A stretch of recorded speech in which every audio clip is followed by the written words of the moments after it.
Hi everyone, Kristina here. Welcome to another Make a Card Monday video.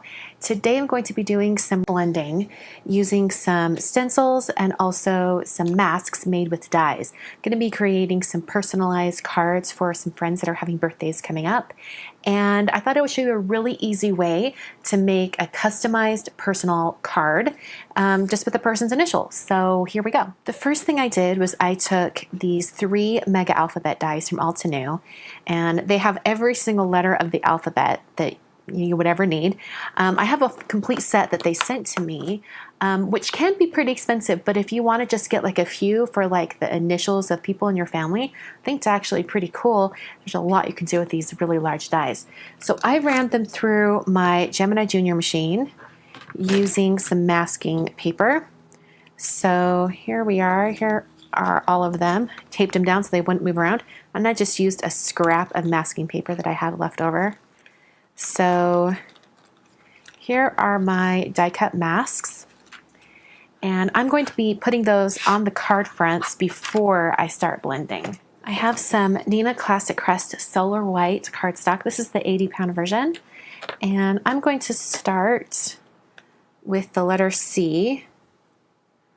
Peel off the back of that masking paper, and I'm going to place this right in the center of the card. Like I mentioned, this is a 5x7 card.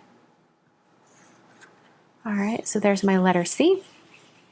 And I'm going to do some really soft blending using Gina K Designs inks. So I have this tray here filled with all of the inks, these little ink cubes that I have. This tray is from Stamp & Storage, and it fits inside the Stamp & Storage really shallow drawer units. So I like to keep all of my ink cubes in these little trays. It keeps them really organized.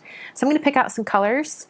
Okay, so the colors I'm using are in the navy, turquoise sea glass, and lemon drop. I'm going to start with this yellow. I'm using the life-changing blender brushes from Picket Fence Studios. And these, since I'm using a dye ink, are going to add the slightest bit of color. You can just barely see that color starting. So the whole point of blending like this is you want to build color gradually. You don't want to just slap a bunch of color on there and call it a day. You want to build it really gradually. I'm also, since I'm going to be adding some stencil design on here in a minute, I'm also going to make sure I extend this color out quite a bit from that letter. I really want to make sure that there is plenty of space for the pattern from the stencil.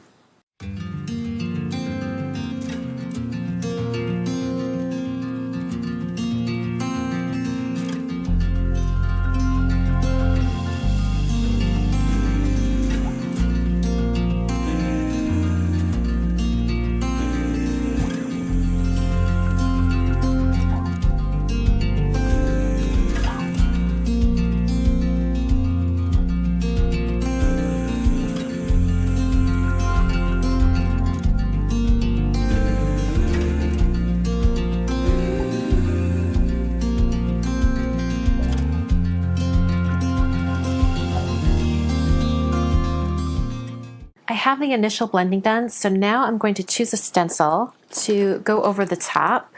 I think I'm going to use this one from Gina K, and I don't have the name on the stencil on the packaging right now, so check the supply section down below if you'd like to know the exact stencil I'm using. I'm going to hold this in place with a couple little pieces of tape. I'm going to make sure I'm not taping over areas that are on the card front. So that's going to hold it in place. And now I'm going to blend again using the same colors over the same areas, and it's just going to put a little bit of this pattern onto this card.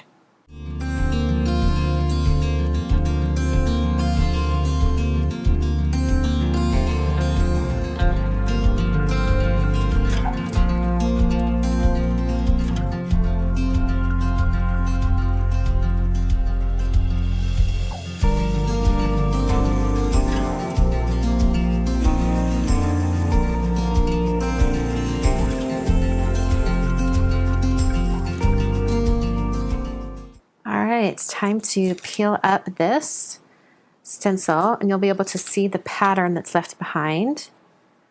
It's really gorgeous. And then I'm going to really carefully, I'm going to get the start of the letter mask and start that with my scissors. Then when I peel this up,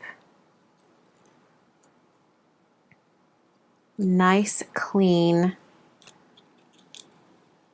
letter C. So pretty. Love that. I'm going to go ahead and move on to 2 other card designs using the other letters that I die cut earlier. And I'm going to use these stencils. One's, actually they're both from Altenew. One's the Deco Wonder stencil and then the Mega Rose. And I'm going to switch up the color palettes too. So here we go.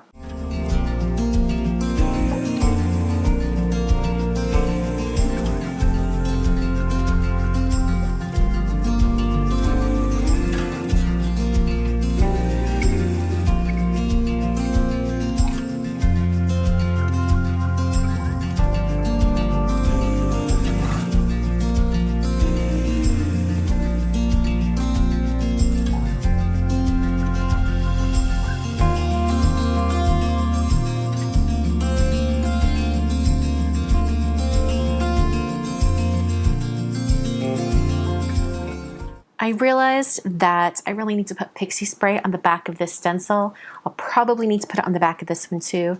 What Pixie Spray does is it's a very low tack adhesive that will really hold the stencil to the design. So as I blend in circles, it won't slide the stencil around or move it at all. So I'm going to spray the back of this and give it about a minute to dry, and then I'll bring it back and place it onto my card front.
All 3 card fronts are blended, and I'm going to actually cut them down so that I can pop them off the front of the card base.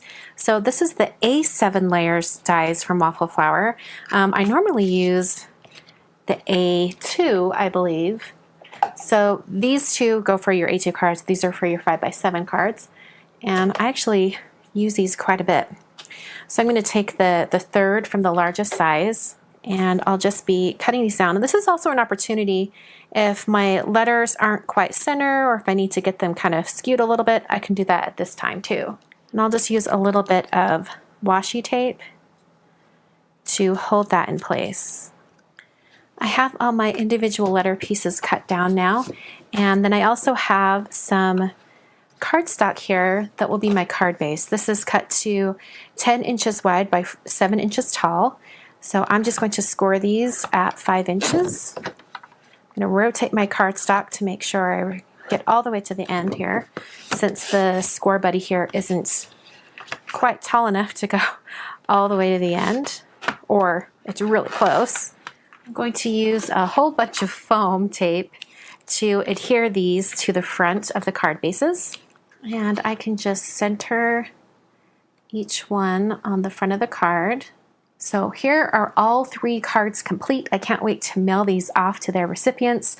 Their birthdays aren't for a little bit, so I'm gonna have to hold off, but I can't wait to send these off to them. Let me know down in the comments which card you like best, and put J, C, or L, and also let me know why. Is it the color palette? Is it the pattern? Is it the letter because it's the beginning of your name? It can be any reason at all. Just let me know down in the comments. Thanks for watching today. I appreciate when you guys tune in 3 times a week. And just a reminder to shop through those links down below in the video description. When you click through those links, I get a little bit of a commission, and it helps support my YouTube channel and helps me bring 3 videos to you every single week. Thanks so much for watching, and I will catch you guys in another video very soon.